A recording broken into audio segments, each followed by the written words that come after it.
and then we want to turn away like so, where the club head is just ever so slightly outside the hands. Then we want to swing roughly on that angle around the body. Reach point at the top, we want that left arm matching my shoulder plane.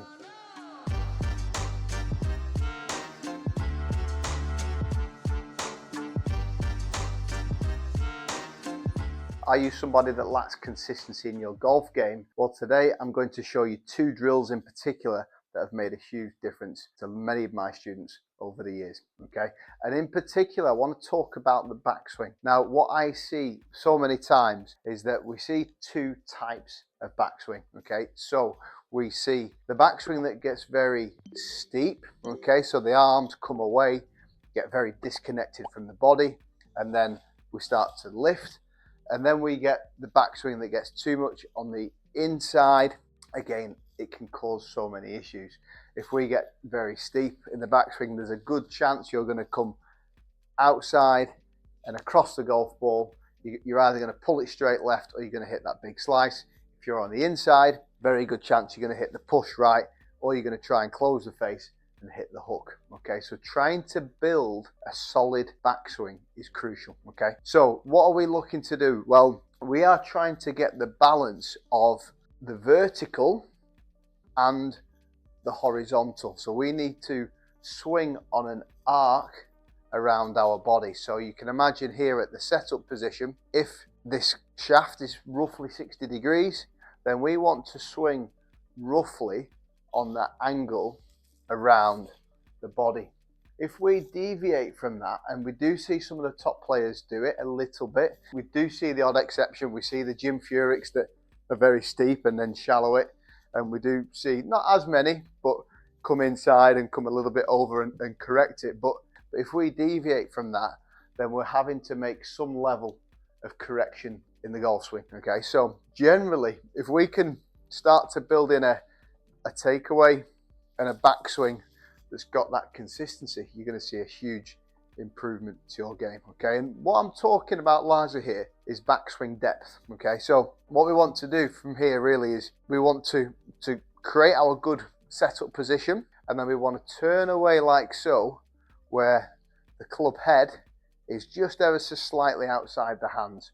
We certainly don't want to be inside, but equally we don't want to be lifting away. If you look at my hand position here, I'm turning on the inside, and that club head is just nicely in line with the hands, if anything slightly outside. Okay, and then from there we can start to turn on the same angle. Okay, so again, think about this plane line coming around me. I want to move my hands and I want to move my clubs around the body. Okay, and again, think about what the shaft is doing. What I'm not doing, I'm not getting flat. The club's not getting behind me. The face isn't opening. I'm turning like so, and then as we go halfway back in this P3 position, this shaft is going to roughly point down at the golf ball. We don't want to be here where obviously it's going to point way beyond. So thinking about how that moves is going to be crucial for you to get some consistency from the top of that backswing. Okay, again, as a reference point at the top, we want that left arm matching my shoulder plane. We don't want to be flat, we don't want to be too steep, we want to be pretty much on top of the shoulders like so.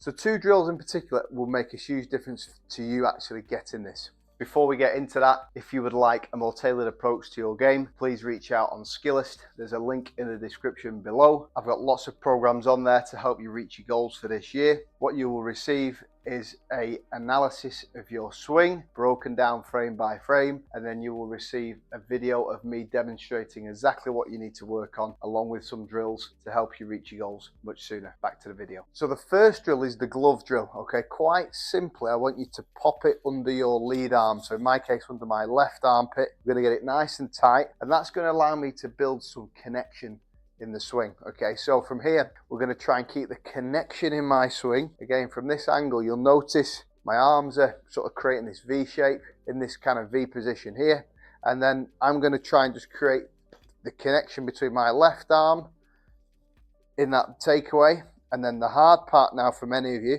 is actually keeping the connection to the top of the backswing. Okay, so if I lift, obviously the glove will fall out. So it's really about keeping that nice and connected as we get to the top of the backswing.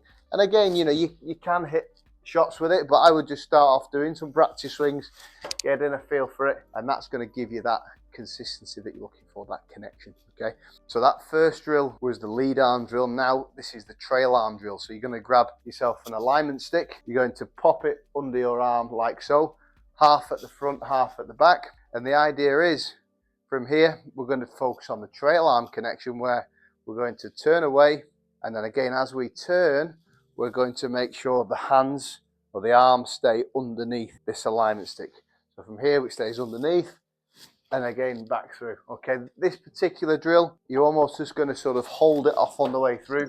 We don't need to go all the way through, but it's going to allow us to create the correct turn, the correct amount of lift to get into the position at the top of the backswing, and then again we can keep that connection of that trail arm on the way through. So that's two of my absolute go-to drills for many of my students to get some level of consistency, to get that connection, to get that correct depth in the backswing. It'll make a huge difference to your consistency with all clubs. Give those two a try, and I look forward to hearing from you very soon.